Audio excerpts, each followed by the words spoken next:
Hello future me, it's the 4th of July 2022. Happy birthday America. I know you're having a shit time of it at the moment, but you get what you vote for. I've had a few days to get used to practicing on the piano standing up, and I must say I wish I had thought of this months ago.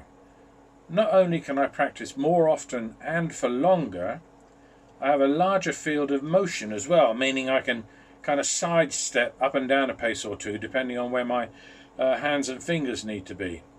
Also, without the distraction of the most severe pelvic pain, I can concentrate more on the music practice and not shift around on the stool trying to get comfortable and avoid the bloody pain. But with the keyboard where it is, it does look quite imposing, and it's definitely more kind of in the way of things.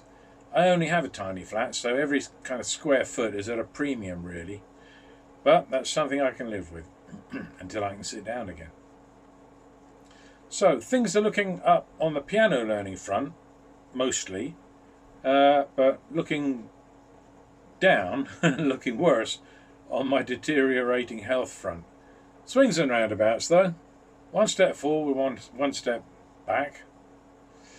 So the other thing is that with the piano so high, making those on-the-fly notation adjustments and fingering alterations on my computer is going to be kind of like impossible, because it's up there, my computer's down here, and I'm kind of, switching between the two. So that's something I might, if I have to do that, and I will, that's something I might transfer all to the laptop that's above the computer, which I probably should have done anyway, before.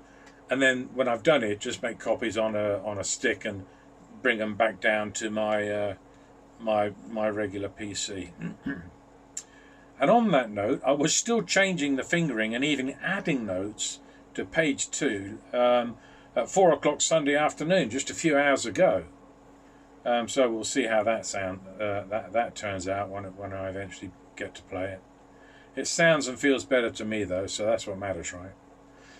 I did say I was going to post a video of the first 2 pages on Sunday, but it may well take a couple more days to memorize them. It's not just the fiddling around and changing things and rearranging the notes and stuff. It's the drugs that I'm on too. I'm on a lot of drugs. And I'm really struggling to play the stuff I thought I'd already learned. I thought I'd learned page 1, so I went to page 2. And now, like, page 1 is confusing the crap out of me. So it's just a very frustrating situation at the moment with all the drugs. And the more I slip into this vortex of ineptitude and confusion, the more determined I am to just learn the short 1-minute songs in the future. But I'm not throwing in the towel on this one just yet. It may take a few days longer, but I'm going to find a way to do it. So once the first 2 pages are eventually memorized though, then I can practice them as one exercise and then learn the 3rd page. I was thinking of going ahead and starting the 3rd page anyway, but I think that'll just set me further behind with like pages 1 or 2, the way my brain isn't working very well at the moment. So I didn't think it would take this long, but it is what it is, and we do what we can, right? So anyway, that's about it for this update. I really do hope that I'll have the first 2 pages playable together and up on YouTube in a couple of days. So until then, ta-ta for now.